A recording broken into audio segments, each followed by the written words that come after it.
Should be good. Well, greetings, family and friends.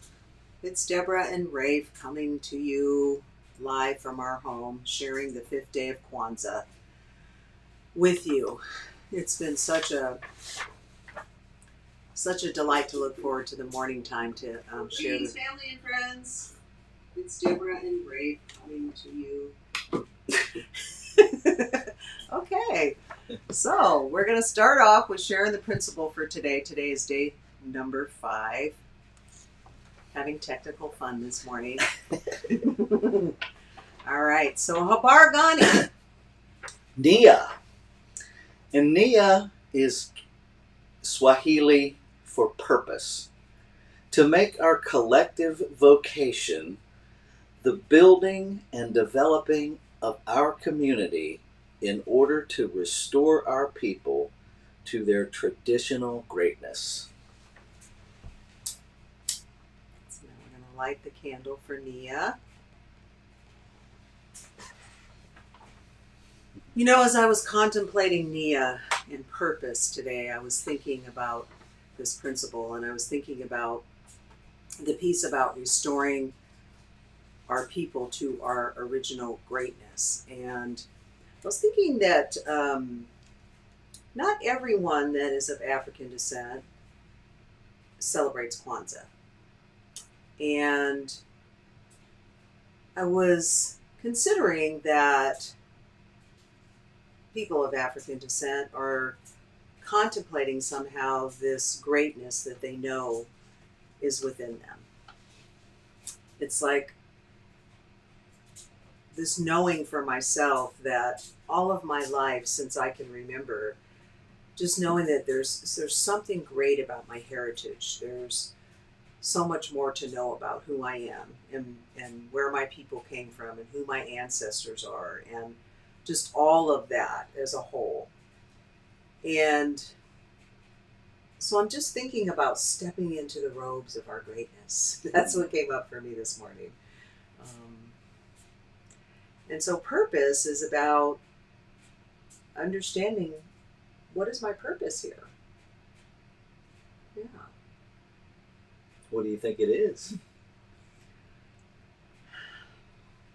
My purpose is to become fully who I am. That's a big part of what my purpose is here. Yeah. What about you? Well, you know, when I put it in, because I want to keep it in context of Kwanzaa, and this idea of purpose could go down many, many roads. This idea of returning a people to their greatness, on some level, it's heartbreaking because it forces me to acknowledge and recognize how much abuse has been perpetrated against the people that, as far as I can tell from all of the research I have done, are literally the origins of humanity. And yet we have found a way behind an economic structure to dehumanize the very origin of all of our existences for economic gain and profit, to turn people into widgets. And it's still happening. Yes. And so for me to participate in returning the African people to their greatness is to stop participating in monetizing them, if you will. Which means to really look at every place that I spend my money and how I spend my money, and to dig up those thoughts that are so deeply embedded in me I don't even know they're there. Yes. It's go ahead. Yeah, well, I understand that. I mean, as you're saying that, I really get that at such a deep level. And as I consider that and consider the origins or the original people. Uh, there's no bypassing the pain. There's no bypassing, what's been stolen. There's no bypassing slavery, and the chains, and releasing ourselves from those chains. So when I thought about, stepping into the robes, I mean, I feel like that majesty and that honor, that is a part of who I am, is just brings up such joy, and such, like, a big smile always comes across my face when I think about that. And yeah, that's part of the journey. It's part of the journey here. When I was looking up things that might fit with today, the one that jumped out at me, again, I'm reading, for those of you who don't know, it's a book called The Language is a Place of Struggle. Great quotes by people of color.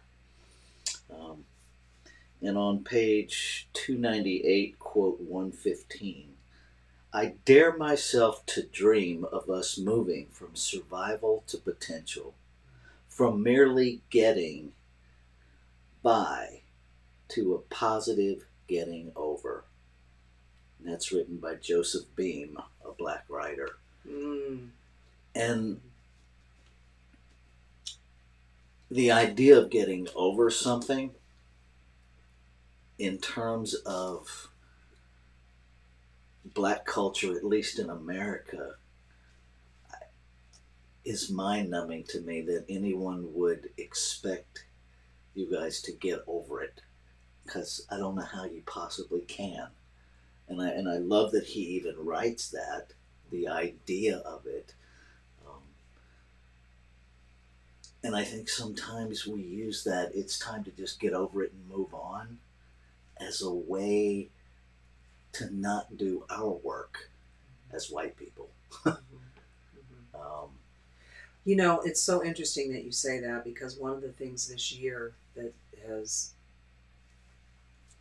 now anchored in me is this place of no longer feeling like I have to hurry up and get over it. And a deep acceptance that my walk in human form in this life, who I am, that I'm living, that I'm going to live unapologetically, that I'm not going to, I like to affirm what I am going to do. I'm just going to be in the flow of however the grief shows up. Because I realize now that place about the soul wound, that not only in African culture, but for indigenous people, because I'm mixed race, that understanding is so much more available to me now, that I can love myself through any moments when the pain comes up, when the hard spots come up, and not blame myself or tell myself anything that the world's told me about how I should be doing around it. And so it's like, I just smile now and go, no, I'm owning and anchoring and claiming that I just get to be. And if people are uncomfortable with that or have issue with that, well, that's not mine. That doesn't belong to me. Right. And that feels quite heavy, and no, it's not mine. And I can just keep flowing on. So that is such a gift that I've gotten this year. And I think that's part of my purpose. Yeah. Well, it definitely, just listening, it definitely, this idea of returning to greatness, perhaps that is the road of return, is that I'm just going to be, and I'm not going to be subjected by myself or anyone else to someone else's idea of my greatness, or when I should be someplace and when I shouldn't, but to just be. Yeah, absolutely. Absolutely. Yeah. So I want to recap. So day one was Umoja, unity. To strive for and maintain unity in the family, community, nation, and race. Day 2, Kujichagulia, self-determination. To define ourselves, name ourselves, create for ourselves, and speak for ourselves. Day 3, Ujima. To build and maintain our community together and make our brothers and sisters' problems our problems and to solve them together. Day 4 was Ujima. To build and maintain our own stores, shops, and other businesses and to profit from them together, cooperative economics. And today, Nia, purpose. To make our collective vocation the building and developing of our community in order to restore our people to their traditional greatness. So, what's the one thing that you can think of off the top of your head that white-skinned people can do to support that effort?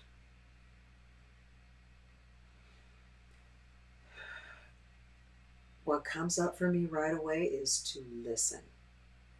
To listen and listen from a place of curiosity and wonder and not knowing, and to avoid making it about them. Yeah. Yeah, and just flow in that. That is such a gift. Such a gift. Yeah.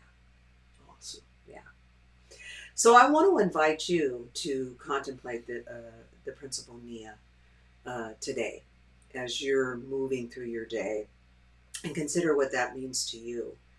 And to remember that the principles of